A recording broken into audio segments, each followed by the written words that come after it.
بہت چاہا ہے اسے، اتنا کہ اب اس چاہت سے دستبردار نہیں ہوا جاتا۔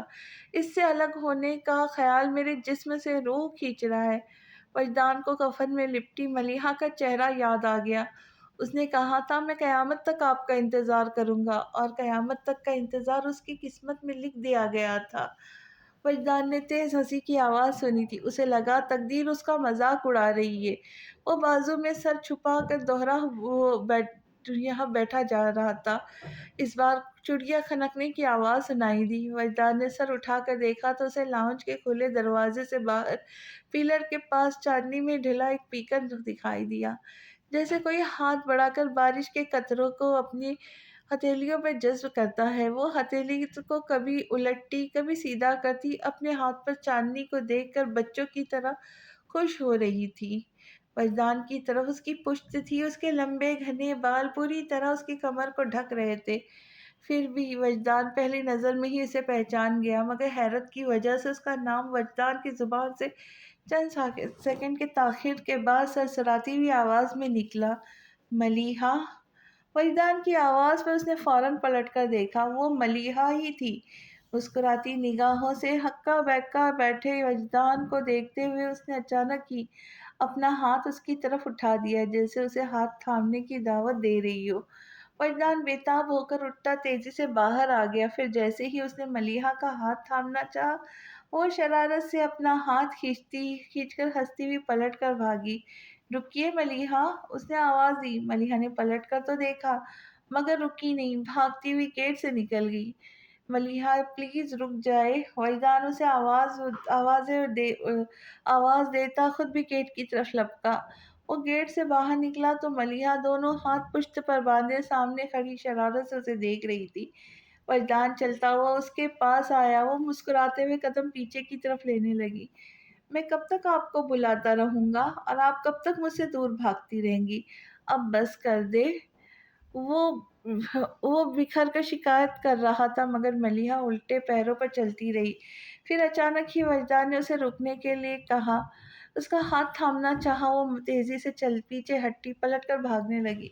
وجدان بھی اس کے پیچھے دوڑتا چلا گیا۔ عائشہ کھانے کی ٹرے لاؤنج میں لے آئی۔ وجدان وہاں نہیں تھا۔ انہوں نے اس کی تلاش میں ادھر ادھر دیکھا تو کھلے دروازے سے انہوں نے وجدان کو گیٹ کی طرف بھاگتے جا کر دیکھا۔ وہ آوازیں لگاتی دروازے تک آ گئی، مگر وہ گیٹ سے نکل چکا تھا۔ واپس پلٹ کر انہوں نے ٹرے ٹیبل پر رکھی، تیز قدموں سے چلتی ہوئی گیٹ پر آ گئی اور باہر نکل کر دیکھا تو وجدان بھاگتا ہوا کسی گلی میں مڑ رہا تھا۔ ان کی چھٹی حس نے اسے وارننگ دی تھی۔ یکدم پلٹی اور جتنا تیز دوڑ سکتی تھی دوڑتی اپنے کمرے میں آ گئی۔ سوتے ہوئے مصطفیٰ عظیم کو جھنجھوڑا، اٹھیے مصطفیٰ صاحب، وجدان کو روکے، وہ کہیں چلا گیا ہے۔ وہ آنکھیں ملتے اٹھ بیٹھے، وجدان آ گیا؟ انہوں نے کچھ اور ہی سوال کیا۔ ہاں، اور چلا بھی گیا۔ میرے دل کو کچھ ہو رہا ہے مصطفیٰ صاحب، میرے بیٹے کو میرے پاس لے آئے۔ وہ اصل صورتحال کو سمجھ نہیں پائے تھے، بس اتنا سمجھ آیا کہ وجدان گھر آیا تھا اور پھر چلا گیا۔ اب چاہ رہی ہے کہ مصطفیٰ اسے گھر لے آئے۔ وہ بہت سے سوال کرنا چاہتے تھے، وجدان کیوں آیا اور گیا ہے اور چلا گیا ہے تو پریشانی کی کیا بات ہے، واپس آ جائے گا، مگر جس طرح عائشہ مصطفیٰ کے ہاتھ پیر پھول رہے تھے، انہیں احساس ہوا کہ ضرور کوئی گڑبڑ ہوئی ہے۔ ان کے پاس سوال کا وقت نہیں تھا، فوراً وجدان کے پیچھے نکلنا چاہیے۔ وہ جھٹکے سے اٹھ کھڑے ہوئے، نائٹ ڈریس پہنے ہی سلیپر پاؤں میں اڑستے باہر بھاگے۔ عائشہ باہر آ گئی اور اپنے کمرے کے ساتھ والا دروازہ پیٹتے ہوئے مزمل کو آواز دینے لگی۔ مصطفیٰ عظیم کی طرف دھیان دیے بغیر باہر نکلتے چلے گئے۔ ان کی اور مزمل کی کاریں پورچ پہ کھڑی تھی، اور بائیک بھی۔ اس کا مطلب وہ پیدل ہی گیا۔ تیزی سے سوچتے ہوئے اس کی تلاش میں خود بھی باہر نکل پڑے۔ دروازہ کھول کر مزمل نے اپنی ماں کو حواس باختہ چہرے کو دیکھا تو فکرمندی سے پوچھا، کیا بات ہے امی؟ وجدان کہیں چلا گیا ہے، جاؤ مزمل، اسے ڈھونڈ کر لے آؤ۔ کہاں چلا گیا ہے اور پریشان کیوں ہو رہی ہے؟ وہ بچہ نہیں ہے، واپس آ جائے گا۔ میرا دل کہہ رہا ہے مزمل، وہ واپس نہیں آئے گا، تم جا کے اسے لے آؤ۔ تمہارے ابو بھی گئے کیا؟ کچھ ہوا ہے جو وہ چلا گیا؟ مزمل کو یہی سمجھ میں آیا کہ شاید وہ وجدان کے ماں باپ سے کوئی بات ہوئی ہے اور وہ جھگڑا کر کے چلا گیا، ورنہ عائشہ اتنا پریشان کیوں ہوتی؟ مجھے نہیں پتا کہ وہ کہاں کیا ہوا، لیکن کچھ ہوا ضرور ہے۔ جب وہ آیا تو اس کے چہرے سے لگ رہا تھا کہ ساتھ کچھ ہوا ہے۔ دیر مت کرو مزمل، جاؤ جا کے اپنے بھائی کو ڈھونڈو۔ وہ رونے لگی تو مزمل نکل گیا۔ مزمل کے پاس کھڑی ہوئی انیکا باہر نکل کے ان کے پاس آئی، انہیں ساتھ لگا کے چپ کرانے لگی۔ امی پلیز آپ روئے تو مت، میں جا کر اسے لاتا ہوں۔ ان کے رونے پر اس نے پریشان ہو کر کہا۔ پھر اندر سے گاڑی کی چابی اٹھا کر باہر نکل گیا۔ گاڑی لے کر گلیوں میں گھومتے مزمل کو وجدان تو نہیں ملا، لیکن مصطفیٰ عظیم مل گئے۔ اس نے کار روک کر انہیں ساتھ بٹھا لیا۔ پھر دونوں باپ بیٹے گلیوں کو چھوڑ کر مین روڈ پر وجدان کی تلاش کرنے نکل گئے۔ 2 گھنٹے کی تلاش کے بعد وہ نامراد لوٹ آئے۔ وجدان نہیں ملا۔ عائشہ کے سوال پر مصطفیٰ عظیم کو لگا وہ اچانک ہی بہت بوڑھے ہو گئے۔ وہ شکستہ طور پہ گردن جھکا کر بیٹھ گئے۔ انتظار کر کے دیکھتے، ہو سکتا ہے صبح تک وہ خود ہی آ جائے۔ انیکا نے مرجھائے ہوئے چہرے پر امید جگانی چاہی۔ میں وجدان کو دوستوں کو فون کرتا ہوں، کسی کے مخاطب کیے بغیر کہہ کے مزمل اٹھا۔ ٹیلی فون اسٹینڈ سے ڈائری اٹھا کر اس میں وجدان کے دوستوں کے نمبر تلاش کرنے لگا۔ سب سے پہلے اسے آفاق کا نمبر ملا۔ اس نے ریسیور اٹھا نمبر ڈائل کرنے لگا۔ نہیں مزمل بھائی، وجدان تو یہاں نہیں آیا، بلکہ میں نے خود اسے گھر پہ ڈراپ کیا تھا۔ اچھا، ان کی آواز سست ہو گئی۔ مزمل بھائی ایسا کرتے آپ کی طرف آ جاتا ہوں، پھر ملک کا ڈھونڈتے۔ آفاق پریشان ہو گیا۔ فی الحال اس کی ضرورت نہیں، ابو اور میں اسے تلاش کر رہے ہیں، پھر تمہاری اپنی فیملی کرائسس میں گزر رہی ہے۔ امی نے بتایا تھا تمہاری کزن کے بارے میں، سن کر واقعی دکھ ہوا۔ آفاق لب کاٹنے لگے۔ اچھا، میں باقی دوستوں کی طرف ٹرائی کرتا ہوں، شاید وہاں مل جائے۔ اگر وہ تمہاری طرف آئے تو فون کر دینا۔ جی مزمل بھائی، ویسے کہنے کی ضرورت نہیں، میں سمجھ سکتا ہوں آپ اس وقت کتنے پریشان ہوں گے۔ اف، اللہ حافظ۔ دوسری طرف سے لائن ڈسکنیکٹ ہو گئی۔ تو آفاق نے ریسیور کریڈل پر ڈال دیا۔ سمیرہ کو اچانک ہی وہ بہت تھکا ہوا لگنے لگا تھا۔ وہ اس کے پاس آئی اور آہستہ سے اس کے کندھے پہ ہاتھ رکھ دیا۔ آفاق اس کے ہاتھ پر ہاتھ رکھتے ہوئے آہستگی سے بولا، کچھ نہیں، سمجھ نہیں آ رہا یہ سب کیا ہو رہا ہے۔ پہلے ملیحہ کی طرف سے بری خبر ملی، اب وجدان کی طرف سے دھڑکا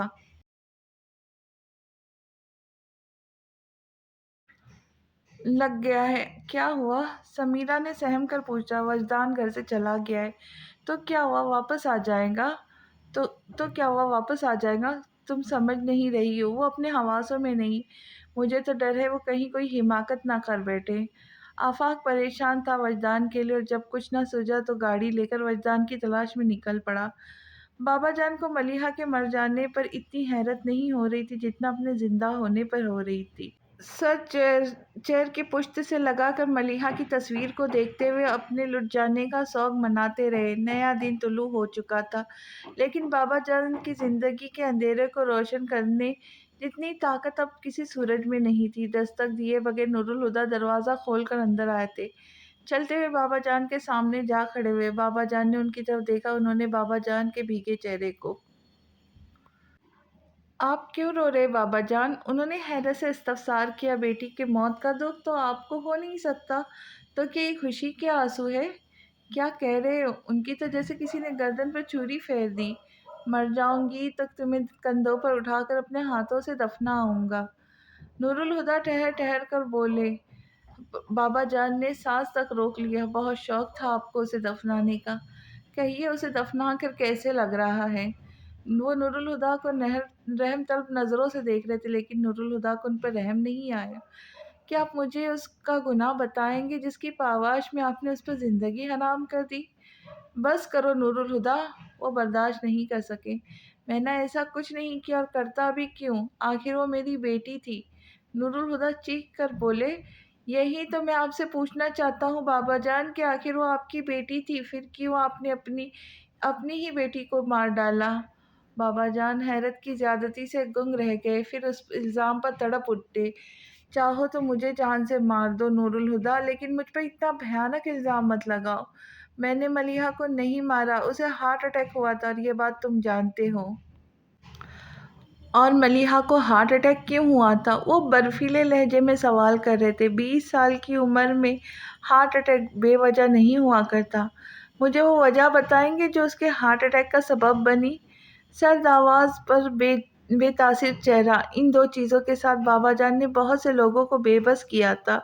آج وہ خود ان کے آگے بے بس ہو گئے تھے۔ ان کا دایاں ہاتھ دونوں ہاتھ میں لے کر دھیرے دھیرے کہنے لگا، ملیحہ کیوں مر گئی؟ اس سوال کا جواب دینے کے لیے آپ کو ایک اعتراف کرنا ہے، اور اس اعتراف کے بعد ہو سکتا ہے ملیحہ تو آپ کو معاف کر دے، لیکن بابا جان، میں آپ سے وعدہ کرتا ہوں کہ قیامت تو کیا، اس کے بعد بھی میں آپ کو معاف نہیں کروں گا۔ اپنی بات کہہ کے وہ رکے نہیں اور اٹھ کر باہر نکل گئے۔ بابا جان ابھی تک سکتے کی کیفیت میں تھے، پھر ان کا اپنی گود میں رکھی ڈائری کے دھیان اپنی گود میں رکھی ڈائری پر گیا۔ انہوں نے ڈائری اٹھا کر کھولی، پھر پڑھنے لگے۔ ڈائری کیا تھی؟ ان کے جرائم کی فہرست تھی۔ انہیں لگا وہ کٹہرے میں کھڑے ہیں اور تند تیز لہجے میں ان کی پھر بھری عدالت میں ان کے جرائم کی فہرست پڑھا کر سنا رہا ہے۔ انہوں نے اپنی بیٹی کو قید تنہائی بخشی تھی۔ اس نے ہر قدم پر اس کے جذبات کو مجروح کیا، اور آخر بات وہاں تک آ پہنچی جہاں انہوں نے ملیحہ کو ایسے جگہ کی طرف ڈھکیل دیا تھا جہاں آ کر ملیحہ پر زندگی مشکل اور موت آسان ہو گئی تھی۔ الزام کڑے تھے، لیکن بابا جان کے پاس اپنی صفائی میں کہنے کے لیے کچھ بھی نہیں تھا۔ ہر الزام سچا تھا، ہر جرم حقیقت۔ اعتراف کے بعد کا کیا راستہ تھا؟ ڈائری ان کے ہاتھ سے چھوٹ کر گود میں گری، پھر سرک کر ان کے پیروں پہ اوندھی جا پڑی۔ پچھتاوے سے زیادہ اذیت کسی احساس میں نہیں، اور اعتراف سے زیادہ کرب انگیز کچھ نہیں ہوتا۔ وہ بھیگی آنکھوں کے ساتھ چلانے لگے، میں نے ملیحہ کو مار ڈالا، میں نے اپنی ہی بیٹی کو جان لے لی۔ کوئی ہے جو مجھ جیسے ظالم باپ کی گردن اڑا دے، جس نے اپنی اولاد کا خون کیا؟ مار ڈالا میں نے اپنی بچی کو، اپنی بیٹی کا قاتل ہوں میں۔ میری ملیحہ میرے ہاتھوں مر گئی۔ لوگوں، مجھے مار ڈالو۔ ان کی آواز کمرے کی دیواروں سے ٹکرا کر گونجتی رہی۔ فجر کے اذانوں کے ساتھ کراچی کے مضافات میں زندگی معمول کے مطابق جاگ اٹھی تھی۔ چاچا ہوٹل کے ایک چاچا روز کی طرح اپنی بھینسوں کا دودھ نکال کے چھوٹے کی ہمراہی میں تڑکے ہی پہنچ گئے تاکہ گاہکوں کے آنے سے پہلے ان کے ناشتے کا بندوبست ہو سکے۔ ویسے بھی اس ہوٹل پر گاہک بہت آتے تھے۔ ایک تو یہ کہ یہ ہوٹل ہائی وے کے ساتھ تھا، دوسرے آس پاس 50 کلومیٹر تک کوئی دوسرا ہوٹل نہیں تھا، اس لیے ان کے سے گزرنے والے ٹرک ڈرائیوروں کے پیٹ پوجا کے لیے چاچا ہوٹل میں ہی رکنا پڑتا۔ چاچا تو دودھ کی بالٹیاں سائڈ پر رکھ کر ٹھہرے پر بیٹھا غرارے کرنے لگا، چھوٹے چارپائیوں کو بازیاب کرانے کے لیے کچن کے دروازے کا تالا کھولنے لگا۔ تبھی اس کی نظر تندور کے ساتھ رکھے لکڑیوں کے ذخیرے پہ پڑی۔ اسے وہاں کوئی چھپا ہوا نظر آیا۔ اس نے فس فس کی آواز نکال کر چاچا کو متوجہ کر کے لکڑیوں کے ڈھیر کی طرف اشارہ کیا۔ چاچا نے آنکھیں سکڑ کر ڈھیر کی طرف دیکھا، پھر کسی کی جھلک پا کر ٹھہرے سے اتر آیا۔ پہلوان تھا، اس نے چھپے ہوئے ڈرنے کی ضرورت محسوس نہیں کی۔ اس کے سر پر پہنچ کر اس کا گلا دبوچ لیا۔ ہاں بھائی بول، کون ہے تو، اور ادھر گھسا کیا کر رہا ہے؟ شش! اس نے فوراً منہ پر انگلی رکھ کے اسے چپ ہونے کو کہا، پھر ادھر ادھر دیکھ کر اس کے کان کے پاس سرگوشی کی۔ آہستہ بولو، نہیں تو انہیں پتہ چل جائے گا میں یہاں پر چھپا ہوں۔ کس کو پتہ چل جائے گا؟ چاچا اسی کے لہجے میں بولے۔ وہ جو اندر ہے۔ اس نے کچن کے دروازے کی طرف اشارہ کیا۔ چھوٹے نے ڈر کے مارے وہاں سے دروازہ چھوڑ دیا، دروازے سے 2 قدم پیچھے ہٹ کر کھڑا ہو گیا۔ دروازے پہ تو تالا ہے، پھر کوئی اندر کیسے جائے گا؟ چاچا بولا۔ وہ دروازے سے نہیں گئی۔ پھر؟ چاچا نے چونک کر پوچھا۔ وہ وہاں سے اندر گئی۔ چاچا اور چھوٹے نے اس کے ہاتھ کی طرف اشارے کی طرف دیکھا تو ہنس پڑے۔ اوئے، وہ یہاں سے اندر گئی ہے؟ کمال ہو گیا۔ چاچا نے روشن دان کی طرف دیکھ کر ہنستے ہوئے، جس میں سے کوئی بچی بھی مشکل سے گزرتی، اور اس کی باتوں سے تو لگتا ہے وہ کسی خاتون کا ذکر کر رہا ہے۔ ہاں، وہ سنجیدگی سے بولے۔ تم نے انہیں بتانا نہیں کہ میں یہاں ہوں، اگر انہیں پتہ چل گیا تو وہ بھاگ جائیں گی۔ چل نہیں بتاتے، پر ہمارے ملنے پر تو پابندی نہیں ہے۔ اور چھوٹے تالا کھول، وہ بدستور مذاق اڑاتے ہوئے چھوٹے سے بولا، جس نے تالا تو کھول دیا لیکن دروازہ بھیڑا ہی رہنے دیا۔ تو اسی لیے چھوٹا ہے۔ چاچا اس کے خوف پر اسے ملامت کرتا کچن کا دروازہ کھول کر اندر چلا آیا، پھر خوف زدہ ہوتا اندر آیا، پھر وہاں تو کوئی نہیں تھا۔ اس نے سکھ کا سانس لیا اور چارپائی باہر بچھانے آ گیا۔ اس نے اوٹ میں ہو کر اندر جھانکا، پھر انہیں نہ پاک کر وہ کچن میں آ گیا۔ وہ کہاں چلی گئی؟ او پائیا، یہاں کوئی نہیں ہے۔ نہیں، وہ ادھر ہی تھی، میں نے خود دیکھا تھا۔ وہ سڑک کراس کر کے یہاں آئی، پھر تندور پر چڑھی۔ اس نے روشن دان سے اندر چھلانگ لگا لی۔ وہ ضرور مجھ سے چھپ رہی ہے، اس نے کہا، پھر پلیٹیں اٹھا کر اور ہر گلاس جھاڑتا انہیں اسے تلاش کرنے لگا جیسے سوئی ہو۔ دیکھ، روشن دان سے چھلانگ لگا کر اندر آئی، اب روشن دان سے چھلانگ لگا کر باہر چلی گئی ہوں گی۔ ایسا کر تو اسے باہر جا کر ڈھونڈ۔ جا، شاباش، اس نے پچکار کر کہا۔ ادھر وہ بھی ان کو نہ پا کر مایوس ہو گیا۔ وہ باہر آ گیا، سڑک پر آنکھیں گھما گھما کر دیکھتا، جیسے اندازہ کرنے لگا کہ وہ کدھر گئی ہوں گی۔ پھر ایک سمت کا تعین کر کے دوڑ پڑا۔ جوتے نہ جانے کب اس کے پیروں سے نکل گئے تھے، ویسے بھی رات بھر بھاگنے کے بعد اس کے زخمی پاؤں جوتے پہننے کے قابل نہیں رہے تھے۔ وہ ننگے پاؤں سڑک پر بھاگتا چلا جا رہا تھا۔ چاچا، یہ کون تھا؟ چھوٹے نے سوال کیا۔ پاگل تھا بیچارہ، چاچا نے کہہ کر چارپائی اٹھائی اور بچھانے کے لیے باہر لے آیا۔ رات آفاق کے آنے کے بعد ساجد بھی جلد ہی پہنچ گیا تھا۔ ساری رات وجدان کی تلاش جاری رہی۔ رنگیں ہوتی رہی، فون بجتے رہے، مگر لا حاصل۔ اتنا تو بتا دو عائشہ کہ آخر ہوا کیا تھا؟ مصطفیٰ عظیم کے لہجے میں بھی تھکن تھی۔ کتنے بار کہوں مصطفیٰ صاحب کہ کچھ نہیں ہوا تھا۔ وہ جب گھر آیا تو پہلے سے ہی پریشان تھا، بلکہ وہ تو کئی دنوں سے ملیحہ والے معاملے پر اپسیٹ تھا۔ مجھ سے دیکھا نہیں گیا، اس سے کہا کہ وہ ملیحہ سے شادی کر لے، مجھے کوئی اعتراض نہیں ہے۔ پھر میں اس کے لیے کھانا لینے چلی گئی، واپس آئی تو گیٹ سے باہر نکل رہا تھا، اور بس اس سے زیادہ مجھے کچھ معلوم نہیں۔ لیکن آفاق کو بہت کچھ معلوم تھا۔ اس نے ملیحہ کے نام پر ان کو دیکھا، پھر سر جھکا کر نفی میں سر ہلانے لگا۔ ابو، میں سوچ رہا تھا کہ ہمیں ہسپتالوں میں دیکھ لینا چاہیے، کوئی حادثہ نہ ہو گیا ہو۔ کچھ دن پہلے کے واقعے کو نظر میں رکھتے ہوئے مزمل نے کہا تو ساجد تائید کرنے لگا۔ بالکل ٹھیک کہا مزمل بھائی، ہمیں اس امکان کو نظر انداز نہیں کرنا چاہیے۔ تو پھر چلے؟ آفاق اٹھتے ہوئے بولا تو باقی تینوں بھی فوراً ہی اٹھ گئے۔ پھر شہر کے کوئی ہاسپٹل، کلینک ایسا نہیں بچا جہاں ان لوگوں نے وجدان کو تلاش نہ کیا، لیکن وہ کہیں نہیں ملا۔ گھر لوٹنے پر اس کے مایوس چہرے کو دیکھ عائشہ نے نم آنکھوں سے اپنے شوہر کو دیکھتے ہوئے کہا، کمال ہے مصطفیٰ صاحب، میں ماں ہوں، پھر بھی جس وقت سے آپ گئے مستقل دعا کر رہی ہوں کہ کاش میرے بیٹے کا ایکسیڈنٹ ہو گیا تھا۔ باپ ہو کر بھی بیٹے کو لیے بغیر آ گئے۔ مصطفیٰ عظیم نے ان کی طرف دیکھا، پھر نظر چراتے ہوئے سر پکڑ کر بیٹھ گئے۔ کسی خیال کے تحت مزمل نے انیکا کو مخاطب کیا، انیکا، تم ذرا دھیان سے وجدان کے کمرے کی تلاشی لو، شاید وہ اپنا کوئی سراغ چھوڑ گیا ہو۔ آپ کے کہنے سے پہلے ہی میں ایک کام کر چکی ہوں اور مجھے اس کے کمرے سے ایسی کوئی چیز نہیں ملی، البتہ۔ اتنا بول کر وہ چپ ہوئی تو مزمل فوراً بولا، کیا؟ وجدان کا NIC، اس کا ڈرائیونگ لائسنس اور چیک بک وغیرہ سب غائب ہے۔ میں نے باقی چیز بھی چیک کیا مگر کہیں نہیں ملی۔ وہ جو کہنا چاہتی تھی سب پل میں سمجھ گئے۔ اس کا مطلب وجدان اپنے ضروری ڈاکیومنٹس اور چیک بک ساتھ لے گیا ہے۔ اگر ایسا ہے تو وہ جہاں بھی گیا ہے یقیناً واپسی کے ارادے سے نہیں گیا۔ ساجد پریشان کن لہجے میں بولا۔ مصطفیٰ عظیم تو کچھ کہنے کے لائق ہی نہیں رہتے، اور عائشہ بھی دوپٹے میں منہ چھپا کر سسکنے لگی۔ آفاق نے انیکا سے پوچھا، اس کے استعمال کی چیزوں میں سے اور کیا کچھ غائب ہے؟ اور تو کچھ بھی نہیں، اس کے کپڑے، جوتے اور باقی سامان سب اپنی جگہ پر ہے، بلکہ مجھے اس کا والیٹ بھی اس کے بیڈ کے دراز میں ملا، اور تو اور وہ ملیحہ کی تصویر بھی گھر چھوڑ گیا ہے۔ ملیحہ کی تصویریں؟ ایک دم ہی آفاق کے لہجے سے حیرت ابھری آواز نکلی۔ ہاں، انیکا نے کہا، پھر ایک لفافہ آگے بڑھاتے ہوئے بولی، یہ مجھے وجدان کی کتابوں میں رکھا ملا تھا۔ آفاق سے پہلے مزمل نے وہ لفافہ اس کے ہاتھ سے لے کے تصویریں نکالی اور ایک تصویر پکڑ کر باقی مصطفیٰ عظیم کے ہاتھ میں دے دی۔ ساجد نے ان کے ہاتھ سے 2 تصویریں لے کر ایک آفاق کو دی اور ایک خود دیکھنے لگا۔ پہلی نظر میں ہی وہ پہچان گیا کہ یہ وہی تصویریں تھیں جو وجدان نے اس کے کیمرے سے کھینچی تھی، مگر اسے تردد ہوا، یہ کیسے معلوم ہوا کہ یہی ملیحہ ہے؟ عائشہ مصطفیٰ نے تصویروں کی طرف ہاتھ نہیں بڑھائے، وہ یقیناً یہ تصویریں پہلے ہی دیکھ چکی تھی۔ تم کیسے کہہ سکتی ہو کہ یہ ملیحہ کی تصویریں ہیں؟ مصطفیٰ عظیم نے وہ سوال کیا جو سب کے ذہنوں میں تھا۔ میں ملیحہ سے مل چکی ہوں۔ اس نے بم پھوڑا تھا، سب کے منہ حیرت سے کھل گئے۔ مزمل نے سرسراتے لہجے میں پوچھا، کب؟ وہ بتانے لگی، جس دن وجدان کا ایکسیڈنٹ ہوا تھا وہ وجدان سے ملنے گھر آئی تھی۔ اس نے خود بتایا تھا کہ وہ ملیحہ فاروقی، پھر اپنا نمبر دے کر کہا تھا کہ وجدان سے کہوں اسے کال کر لے، لیکن میں نے اسے نمبر لے کر پھاڑ دیا۔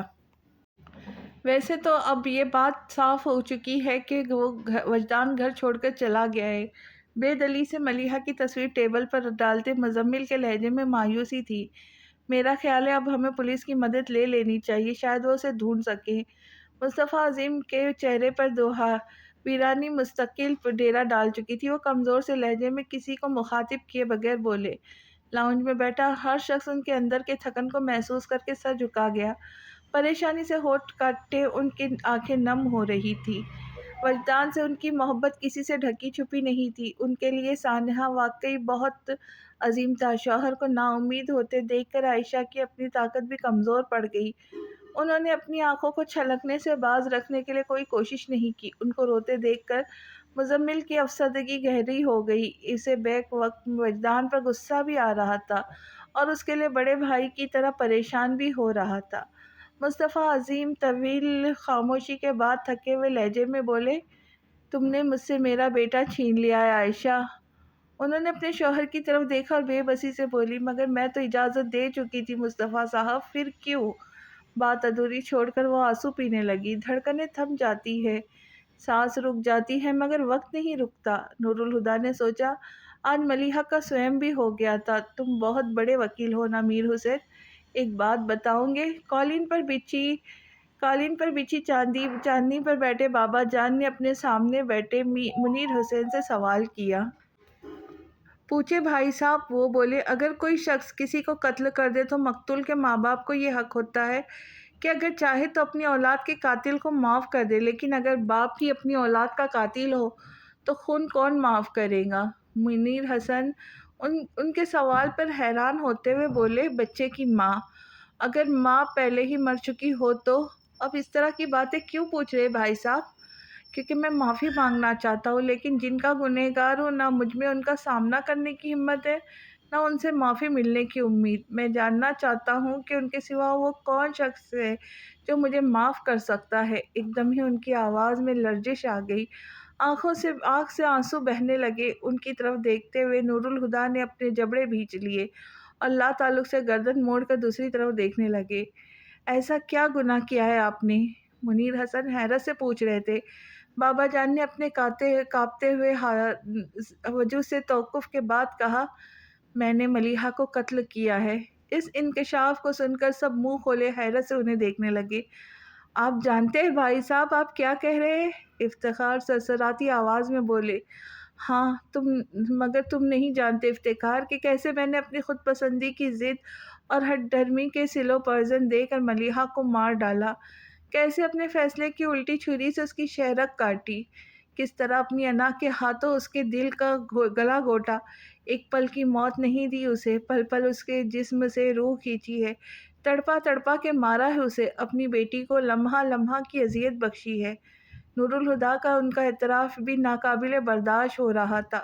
وہ غیر محسوس انداز میں اٹھے اور باہر نکل گئے۔ لیکن کیوں؟ افتخار حسن حیرت سے سوال کر رہے تھے، آخر ملیحہ سے کیا گناہ سرزد ہوا تھا؟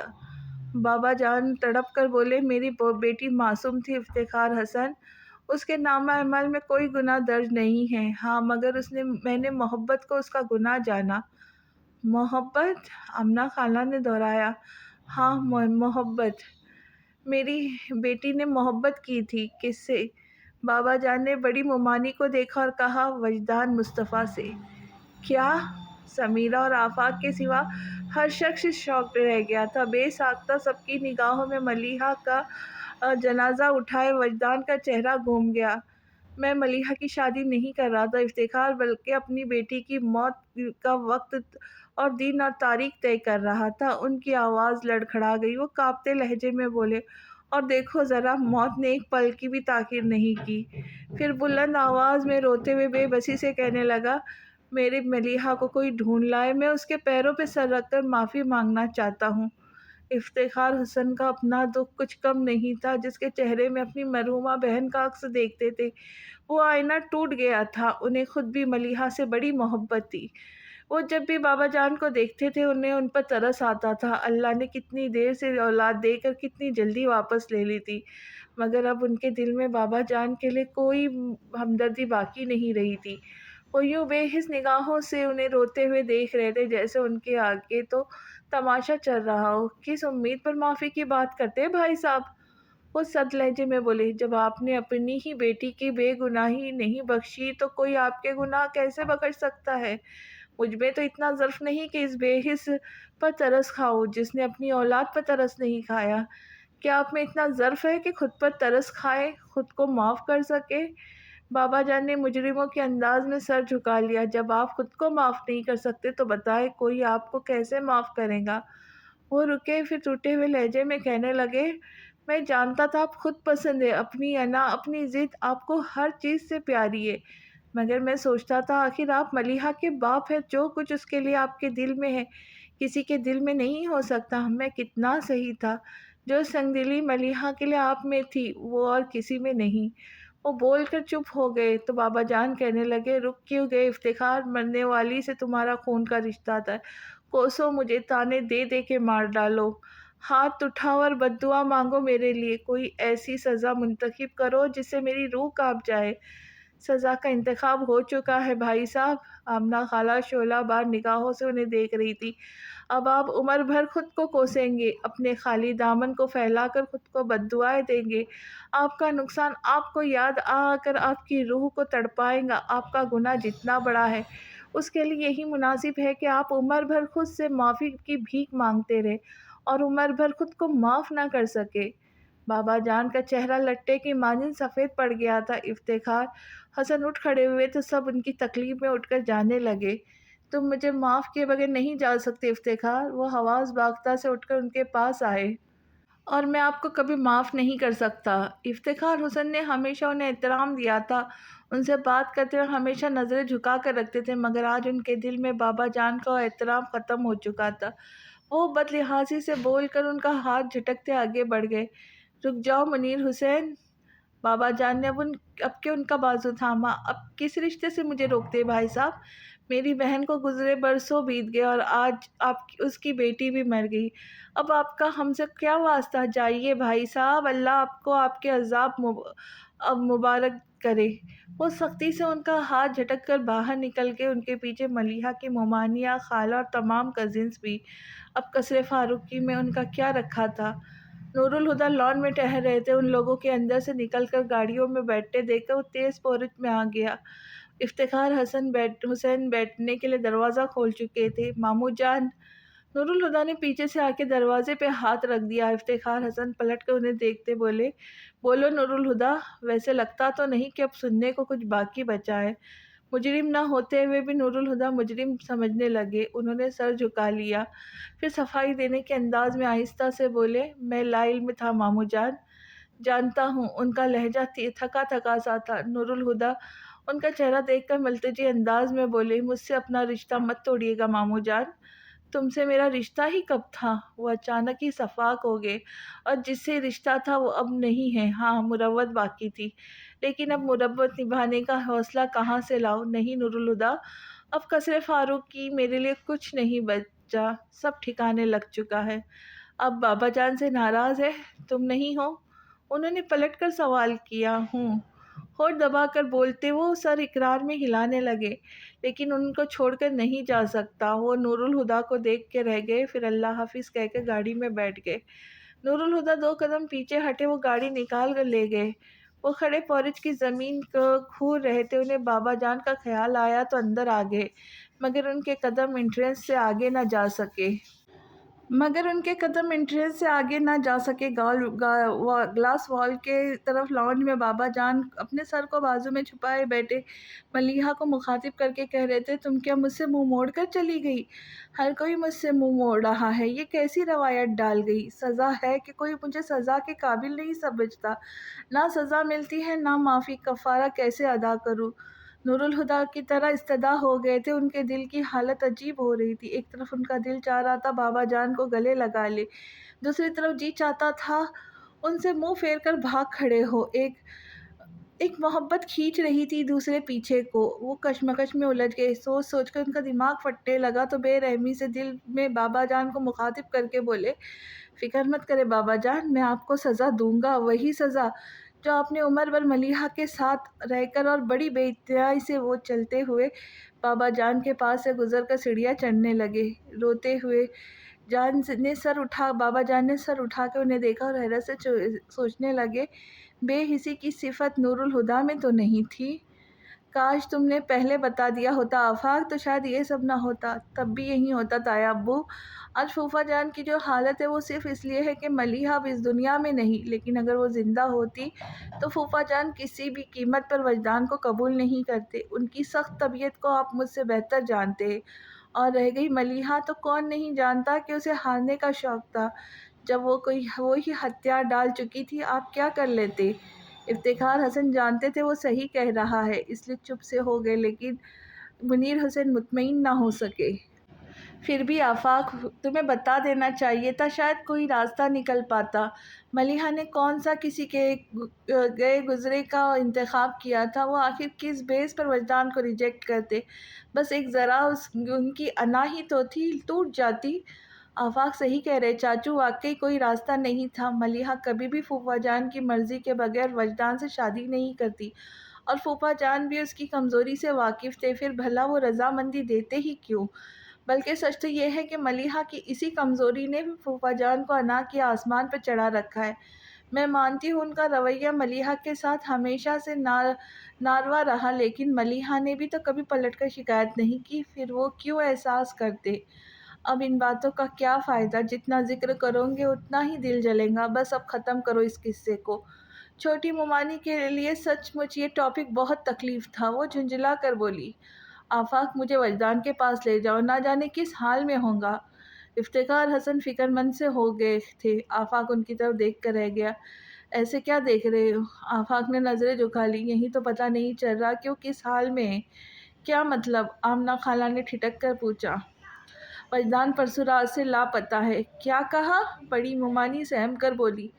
میں ٹھیک کہہ رہا ہوں، وجدان گھر سے چلا گیا ہے۔ پرسوں جب میں اسے قبرستان سے لے کر آیا تو اس کی دماغی حالت نارمل نہیں تھی، پھر میں نے ہی اسے گھر ڈراپ کیا، یہ سوچ کر کہ کچھ دیر آرام کرنے سے اس کی حالت سنبھل جائے گی، مگر وہ گھر سے چلا گیا۔ اس کے نکلتے ہی انکل اور مزمل بھائی اس کی تلاش میں لگ گئے تھے، مگر کوئی فائدہ نہیں ہوا۔ وہ ابھی تک لاپتہ ہے۔ سب دوست رشتہ داروں کے گھر چیک کر لیا، پورے شہر کے ہسپتال دیکھ لیے، لیکن وہ کہیں نہیں ملا۔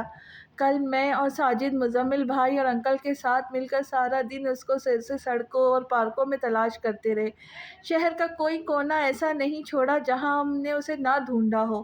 سمجھ میں نہیں آتا اسے زمین نکل گئی یا آسمان، کہیں سے کوئی خبر تک نہیں ملتی۔ اب تو پولیس میں بھی رپورٹ کرا دی ہے، اور صبح کے اخباروں میں اس کی گمشدگی کا اشتہار بھی چھپ گیا ہے۔ دعا کریں کہیں سے کوئی اطلاع مل جائے۔ اس نئی افتادات پر ہر کوئی چپ سا ہو گیا۔ یا اللہ، یہ کیا ہو رہا ہے؟ ہر طرف سے بری خبریں مل رہی، سکون تو جیسے اب ہمیشہ کے لیے رخصت ہو گیا ہے۔ افتخار حسن گھبرا کر بولے۔ منیر حسن نے ایک نظر اپنے بھائی کو دیکھا جو ٹوٹ سے گئے تھے، پھر آفاق سے تیز لہجے میں بولے، تم یہ سب آج بتا رہے ہو؟ اور کیا کرتا؟ جو ساتھ گزر چکا وہ کیا کم ہے جو میں آپ سب کو اور پریشان جو سانحہ گزر چکا وہ کیا کم ہے جو میں آپ سب کو اور پریشان کرتا؟ اچھا اب یہ بتاؤ، باتیں چھوڑو۔ بڑی مومانی پریشان سے لہجے میں بولی، پھر اپنے شوہر سے کہا، افتخار ہمیں وجدان کے گھر چلنا چاہیے۔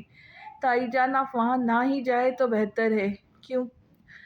وہ اب اسے دیکھ کر بولی، کیونکہ آپ بار بار ملیحہ کا نام لے کر رونے لگتی ہے، اور میں نے وجدان کے گھر والوں کو ملیحہ سے اپنے رشتے کے بارے میں کچھ نہیں بتایا، اور شاید وجدان نے بھی ایسی کوئی بات نہیں کی، ورنہ وہ ضرور کچھ کرتے۔ پھر انہیں ملیحہ کے انتقال کے بارے میں بھی کوئی اطلاع نہیں، لیکن تم نے یہ سب ان سے کیوں چھپایا جبکہ اس کی ضرورت نہیں؟ میر حسن کی بات سن کر آفاق نے کہا، تو کیا بتاتا کہ ملیحہ کی موت کے صدمے نے وجدان کے دماغ پر اثر کیا ہے، اور اس نے ہوش مندی میں نہیں بلکہ پاگل پن کی کیفیت میں گھر چھوڑا ہے، تاکہ ان کے دلوں سے رہا سہا اطمینان بھی رخصت ہو جائے، جیسے میرے دل سے رخصت ہو گیا ہے۔ اب تک تو در در بھٹکتا وہ سچ مچ پاگل ہو گیا ہوگا، غلط لوگوں کے دل میں جگہ دی، اور ان دونوں نے تو اپنے دل کے آگے کسی اور کے دل کی پرواہ نہیں کی۔ آفاق دل گرفتہ ہو گیا۔ وہ چشم تصور سے وجدان کو کریا کریا دیوانوں کی طرح بھٹکتے دیکھ رہا تھا۔ مغرب کی نماز کے بعد نمازی مسجد سے نکل رہے تھے جب وہ خستہ حال شخص ایک دم کہیں سے آ دھمکا۔ اس کے سر کے بال، بڑی ہوئی داڑھی میں گرد جمی ہوئی تھی، کپڑوں کی حالت ابتر ہو رہی تھی، ڈھیروں مٹی لیے زخمی پاؤں جوتے کے قید سے آزاد تھے۔ وہ یقیناً کوئی دیوانہ ہی تھا جو ایک ایک کو پکڑ کے پوچھ رہا تھا، تم نے انہیں دیکھا ہے؟ ابھی ابھی وہ ادھر تھی۔ نہیں نہیں، ادھر نہیں، ادھر۔ ہاں ادھر تھی۔ پھر پتہ نہیں کدھر گئی؟ انہیں جاتے دیکھا ہے؟ اس نے پہلے مسجد کی سیڑھیوں کی طرف اشارہ کیا، پھر فوراً ہی انہیں منع کرتے ہوئے اندر برآمدے کی طرف اشارہ کرنے لگا، مگر کسی نے اس پر دھیان نہیں دیا۔ ہر شخص اس سے بچ کر نکلنے کی کوشش میں تھا۔ وہ التجائیں کرنے لگا، کوئی تو بتا دے وہ کہاں گئی؟ کب سے ڈھونڈ رہا ہوں، کوئی تو مجھے بھیک میں اس کا دیدار کرا دے۔ اپنی فریاد کے رائگاں جانے پر اس نے ایک دم ہی سفید کاٹن کے کلف لگے شلوار قمیض میں ملبوس سیاہ کے موٹے سے آدمی کو دبوچ لیا۔ اس پر جنون سوار ہونے لگا، موٹے کو جھنجھوڑتے ہوئے چیخ کے کہنے لگا، تو بتا مجھے وہ کہاں ہے؟ بتا، میں جانتا ہوں تجھے پتہ ہے، بول کدھر ہے وہ؟ وہ پہلے تو اس افتادات پر گھبرا گیا، پھر خود کو چھڑا کر حقارت سے زوردار تھپڑ اس کے گال پہ جڑ دیا۔ ہٹ پاگل کہیں کا، سارے کپڑوں کا ستیہ ناش کر دیا! اور وہ تھپڑ کھا کر گر گیا۔ تبھی اسے نمازیوں کی بھیڑ کے اندر کسی کی جھلک نظر آئی۔ وہ جھٹکے سے اس کی ہی طرف بڑھا۔ موٹے شخص نے جو اسے پاگل کو اٹھ کر اس طرف بڑھتے دیکھا تو حواس باختہ سا ہو کر اس نے فوراً جھک کر ایک تھپڑ اٹھایا اور تاک کر اس کی طرف پتھر اٹھایا اور یہ تاک کر اس کے طرف پھینک دیا۔ اس کے سر سے خون کا فوارہ چھوڑیا۔ بس ایک پل کو ماتھے پر ہاتھ رکھ کر دوہرا ہوا تھا، پھر بہتے ہوئے خون کی پرواہ چھوڑ کر وہ بے اختیار اس کی طرف بڑھا۔ موٹے شخص نے جو بدستر اسے اپنی جانب آتے دیکھا تو ایک اور پتھر اٹھا کر اسے دے مارا، پھر ایک ساتھ کئی پتھر اس نے ہاتھ میں اٹھا لیے، ایک کے بعد ایک مارنے لگا۔ باقی نمازیوں نے جو ایک پاگل کو اس موٹے آدمی سے بھیڑتے دیکھا تو وہ بھی اس پر پل پڑے۔ شرم نہیں آتی؟ نمازیوں کو پریشان کرتا ہے، ہٹا کٹا مستنڈا ہو کر آوارہ گردی کرتا ہے۔ مسجد جیسی متبرک جگہ تیری بدمعاشی کے لیے نہیں ہے؟ ہر طرف سے ایسے جملے پڑ رہے تھے اور اسی رفتار سے لاتے گھسے بھی، مگر وہ خوشبوؤں میں دھلے اسپیکر پر نگاہ جمائے اپنے ایک ہاتھ اس کی طرف بڑھاتا، بدن کی پوری طاقت لگا کر خود کو ان لوگوں کے چنگل سے چھڑانے کی کوشش کر رہا تھا، پر اس کی ایک نہ چلی۔ اسے اتنے سارے لوگوں کے بے رحم شکنجے میں دیکھ کر ان جھیل سی آنکھوں میں طغیانی آ گئی۔ پھر جیسے اس سے برداشت نہ ہوا، وہ اچانک ہی پلٹ کر بھاگنے لگی۔ رک جائیے، مت جائے مجھے چھوڑ کر! وہ چلایا، پھر اپنے ارد گرد موجود لوگوں کو ڈھکیلنے لگا۔ وہ جب چپ کر کے پٹتا رہا، لوگ اسے پیٹتے رہے۔ جب وہ انہیں دھکے مار کر خود چھڑانے لگا تو اسے سب چھوڑ کر خوف زدہ سے پیچھے ہٹ گئے۔ وہ اس طرف کی پیچھے بھاگا جو نظر سے اوجھل ہوتی جا رہی تھی، پھر بھاگتے بولا، اسے پتھر سے ٹھوکر لگی، وہ منہ کے بل زمین پر گر پڑا، اس کے دانتوں سے خون نکل آیا۔ اس نے سڑک کراس کر اس طرف دیکھا جدھر وہ گئی تھی، پھر گھبرا کر چاروں طرف نظر گھمائی، لیکن وہ اسے کہیں نظر نہیں آئی۔ کسی کے احساس سے اس کی آنکھیں برسنے لگیں۔ اوندھے منہ لیٹے اس نے سر اٹھا کے آسمان کو دیکھا، پھر خود اللہ سے فریاد کی صورت پکارا، یا اللہ! لوگ ہنس رہے تھے، بچے پاگل پاگل کی صدائیں لگاتے تالیاں بجا رہے تھے، اور وہ زمین پر پوری طاقت سے ایک ہاتھ کا مکہ بنائے زمین کو پیٹ پیٹ کر اپنے ہاتھ زخمی کر رہا تھا۔ دھول اڑ اڑ کے اس کے چہرے پہ پڑ رہی تھی، وہ کرب سے چلاتا جا رہا تھا۔ قریب ہی ایک دکان کے باہر کھڑا شخص تب اسے تماشا محسوس ہوتا اپنے سامنے کھڑے آدمی سے بولا، دیکھ یار، کیا تماشا چل رہا ہے؟ ارے یہ تو کچھ بھی نہیں، ادھر دیکھو، اصل تماشے کی خبر تو آج اخبار میں چھپی ہے۔ سنتے آئے لڑکیاں گھر سے بھاگتی ہیں، پر اب تو لڑکے بھی گھر سے بھاگنے لگے۔ اس نے متعلق دھیان نہ دیا۔ اخبار میں چھپی خوش شکل خوش لباس نوجوان کی تصویر اسے دکھائی، جس کے نیچے لکھا تھا، نام وجدان مصطفیٰ، ولد مصطفیٰ عظیم، عمر 25 سال، رنگت سانولی، قد 5 feet 11 inch, black shirt black pant میں ملبوس اور پیروں میں بوٹ پہنے ہوئے، ناراض ہو کر گھر سے چلا گیا۔ اگر کسی صاحب کو وجدان مصطفیٰ کے بارے میں اطلاع ہو تو مہربانی نیچے دیے گئے ٹیلی فون نمبر پر رابطہ کریں، اطلاع دینے والے کو 1 لاکھ روپے نقد انعام دیا جائے گا۔ اس نے اپنے ساتھی سے اخبار لے کر بلندی میں خبر پڑھی اور دونوں ایک دوسرے کے ہاتھ پر ہاتھ مار کر ہنسنے لگے۔ بابا جان کی پہلے بھی کوئی خاص مصروفیت نہیں تھی، بس بوائی کٹائی کے سیزن میں نگرانی کے لیے زمین پر چلے جاتے، یا پھر اگر کوئی تنازع کھڑا ہو جاتا تو اس کے لیے حل کے لیے جانا پڑتا۔ منافع اخراجات اندراج بھی ان کے سر درد تھا، مگر جب وہ قصر فاروقی میں ہوتے تو واقعی ریٹائرڈ لائف گزارا کرتے۔ موانی میں یا تو وہ ملک ناصر کے گھر پر ہوتے یا ملک ناصر قصر فاروقی پہ ڈیرے ڈال کے بیٹھے رہتے۔